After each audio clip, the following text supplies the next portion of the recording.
Coucou et bienvenue dans ce nouvel épisode de Tarot Astro Co. Aujourd'hui, j'ai envie de te partager un épisode un petit peu différent, plus personnel, un épisode où je vais te raconter mon histoire avec le tarot.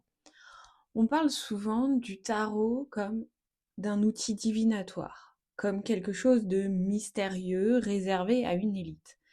Mais moi, mon parcours avec le tarot, il est vraiment très différent. J'ai pas de grand-mère cartomancienne, je me considère pas comme quelqu'un qui a un don particulier.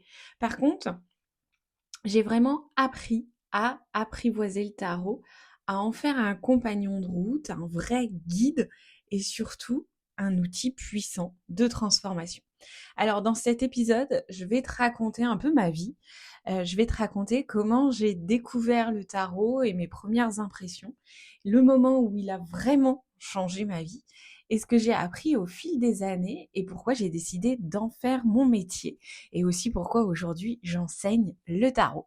Alors installe-toi confortablement et c'est parti pour cette écoute.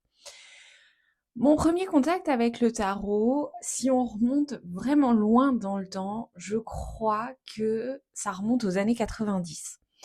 À travers, tu sais, les séries comme Charmed, Buffy contre les vampires. À l'époque, j'étais vraiment fascinée par cet univers un peu mystique, euh, même si je me suis jamais vraiment identifiée comme une sorcière, en fait, tu vois. Alors, attends, remonte, hein, années 90, c'était pas encore dans l'air du temps par rapport aujourd'hui. Et c'est vraiment bien plus tard, à l'âge adulte, que le tarot, il est venu sur mon chemin ou revenu. J'ai commencé avec un oracle que m'avait conseillé ma magnétiseuse et je me souviens que j'avais été hyper enthousiaste. Mais en fait, je l'ai vite trouvé trop simpliste. J'ai commencé, alors attends, pour que je te redise, j'ai commencé avec l'oracle des anges de Doreen Virtue. Et en fait, il me manquait vraiment quelque chose dans cet oracle. Et puis un jour, enfin tu vois, quand je suis tombée dans cet univers des oracles, de la cartomancie, j'ai commencé à chercher. Je suis tombée bien sûr sur le classique tarot de Marseille. Et vraiment, ce tarot, il ne me plaît pas, il ne me parle pas. Je voyais pas du tout comment rentrer dans les cartes, si ce n'est apprendre par cœur la signification. Et puis un jour, je suis tombée sur le tarot des rêves de Gaïa. Et là, ça a été un véritable coup de foudre. D'ailleurs, j'ai toujours ce tarot. Je le ressors de temps en temps. Ce jeu, il était vraiment riche, profond, avec des illustrations sublimes. Et surtout, il m'a ouvert un tout nouveau monde. Le tarot, c'était plus juste un jeu de cartes avec des réponses toutes faites. C'était un outil de réflexion, de connaissance de soi et un miroir de l'âme. Et tu vois, pas besoin de, euh, de boule de voyance, là, pas besoin de faire de la divination pure. Le moment où le tarot, il a vraiment choisi changer ma vie, je crois que, tu sais, on a toutes des moments où on sent que quelque chose bascule, que la vie nous pousse à nous réinventer. Eh bien, pour moi, le tarot a été présent dans trois grands moments clés de ma vie. Le tarot, il m'a aidé à prendre de grandes décisions. À un moment de ma vie, je me sentais perdue professionnellement. J'avais un travail administratif qui ne m'animait plus. Alors, j'ai travaillé pendant 12 ans dans le secteur associatif. Alors, administratif, oui, dans les grandes lignes. J'ai un BTS assistante de direction. Et j'ai travaillé 12 ans dans le milieu associatif où je faisais de tout. Hein, c'est le principe des associations. Mais au bout de 12 ans, tu vois, arrivé vers la fin, aller au bout d'une dizaine d'années, je commençais vraiment à tourner en rond. Et si tu me suis depuis un moment, tu sais que mon côté balance ascendant Gémeaux a quand même besoin de nouveautés, de renouveau. Et ce boulot, jusque-là, il avait cette capacité-là, parce que je montais des projets, je les animais, je recommençais avec des nouveaux, etc.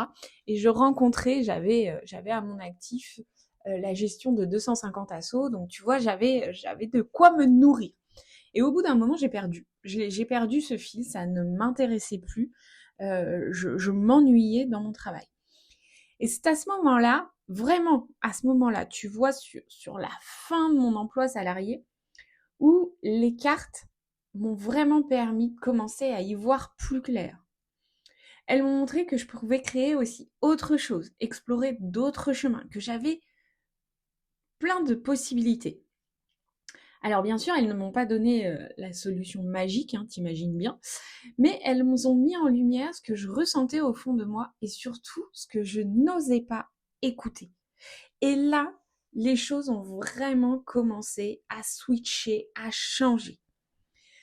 Ensuite, le deuxième grand point, le deuxième grand moment, c'est que le tarot, il m'a vraiment permis de me reconnecter avec mon intuition.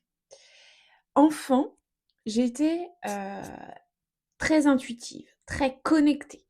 D'ailleurs, si tu poses la question à ma mère, je pense qu'elle serait capable de te dire que je lui ai compliqué un petit peu la vie avec mes questions tordues et que je pouvais entendre et voir des choses que d'autres n'analysaient pas. Et puis l'adolescence est venue par là et j'ai commencé à analyser, rationaliser. J'avais du mal à me faire confiance. Et puis, bah, la vie adulte a pris le dessus, hein. J'ai eu mes filles et puis j'ai perdu un petit peu cette connexion avec mon intuition. Remets ça aussi dans l'époque, hein, années 90, 2000. Mon aînée, elle est de 2009, donc remets vraiment ça dans l'époque dont je te parle. Et cependant, tu vois, avec le tarot, eh bien, j'ai vraiment réappris à écouter mes ressentis, mes émotions, à laisser plus de place aux messages subtils. D'ailleurs, j'ai toujours été une grande rêveuse dans le sens où je fais beaucoup de rêves la nuit, beaucoup de rêves, beaucoup de cauchemars, et que j'ai une très très bonne capacité à m'en souvenir au réveil. Et aujourd'hui, c'est vraiment devenu un réflexe d'entrer dans l'analyse de mes rêves, dans l'analyse de mes messages. Et tout ça grâce au tarot. Tu vois, je prends plus mes décisions uniquement avec ma tête. J'écoute aussi mon cœur, mon intuition et l'ensemble des messages que je reçois. Et enfin, un troisième moment clé où le tarot a changé ma vie, c'est quand le tarot est devenu mon métier, bien sûr. Un jour, tout s'est aligné.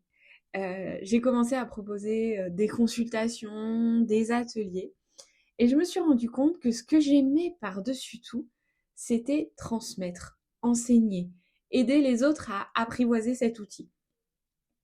Aujourd'hui, j'ai la chance de vivre du tarot, j'anime des groupes, j'accompagne des femmes sur ce chemin et je prépare même là actuellement une formation complète et un livre pour celles et ceux qui veulent apprendre à leur rythme. J'adore cette idée de transmettre.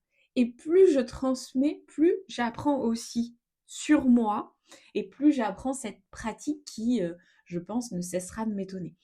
Alors c'est une véritable reconversion, hein, je te le dis, moi je pars d'un BTS assistante de direction, rien à voir avec le monde subtil du tarot. Je n'ai pas spécialement vécu non plus avec des personnes autour de moi qui pratiquaient. À la limite, j'ai vécu dans un environnement où j'allais facilement, ma mère notamment, m'emmenait facilement voir des magnétiseurs, hypnotiseurs, etc. Donc à la limite, tu vois, c'est le seul pied que je pouvais avoir dans cet univers peut-être un peu plus subtil, un peu plus spirituel. En tout cas, le tarot, c'est devenu une véritable reconversion à ce moment-là. Et je t'avoue que si tu me reposais cette question, allez, rien que 10 ans en arrière, je t'aurais jamais dit que je deviendrais tarologue et que j'enseignerais le tarot. Alors, ce que j'aimerais te transmettre aujourd'hui, vraiment, si je te raconte tout ça, c'est parce que je sais que beaucoup de personnes hésitent à se lancer dans le tarot. Elles ont peur de ne pas y arriver, de ne pas avoir de don et de mal interpréter les cartes. Mais ce que j'ai appris au fil des années, c'est vraiment que tout le monde peut apprendre le tarot. Pas besoin de don, en fait, hein. Ça, c'est vraiment un cliché un cliché dans l'inconscient collectif. Mais c'est plutôt une pratique, tu vois, qui se développe avec le temps, comme une pratique qui te permettrait de faire de l'hypnose ou un sport, tiens d'ailleurs. C'est vraiment quelque chose que tu vas pouvoir développer en pratiquant. Et plus tu vas pratiquer, plus ce don, et je te mets bien ce mot entre guillemets, va se développer chez toi. Le deuxième point, c'est que les cartes ne dictent pas l'avenir. Elles te guident en fait. Elles sont là pour t'éclairer, te donner des pistes, mais pas pour t'enfermer dans une fatalité ou une réalité qui ne te convient pas. D'ailleurs, tu as toujours ton libre arbitre quand tu tires les cartes, bien sûr, et tu peux changer le cours des choses. Et enfin, le tarot, c'est aussi un outil puissant pour mieux se comprendre et avancer. Et moi, c'est surtout dans ce sens-là que j'utilise le tarot. C'est vraiment un outil qui me permet de me connaître moi. Et c'est aussi comme ça que je l'enseigne. Que ce soit pour des décisions pro, des relations, des blocages émotionnels, il est toujours là pour nous montrer un chemin. Et aujourd'hui, c'est vraiment ça mon objectif, de te rendre autonome avec le tarot, que tu puisses l'utiliser pour toi au quotidien sans avoir besoin de te référer en permanence à un livre ou à un expert. Voilà, on arrive à la fin de cet épisode un peu plus personnel. Dis-moi d'ailleurs ce que tu en penses en commentaire. J'espère que ça t'a plu. J'espère que tu ressens l'appel du tarot, que tu veux apprendre à l'utiliser pour toi. Et sache que tu peux y arriver sans aucun souci. D'ailleurs, pour t'aider à débuter en toute confiance, j'ai créé un challenge 5 jours pour débuter avec le tarot qui commence le 17 mars.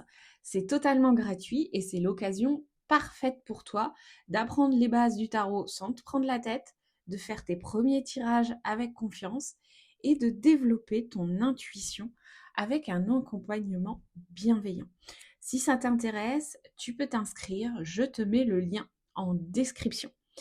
Merci d'avoir écouté cet épisode jusqu'au bout. Si tu as aimé, pense à le partager ou à me laisser un petit message sur Instagram, aurore.tarologue. Et puis à très vite, au plaisir pour un nouvel épisode. Bye.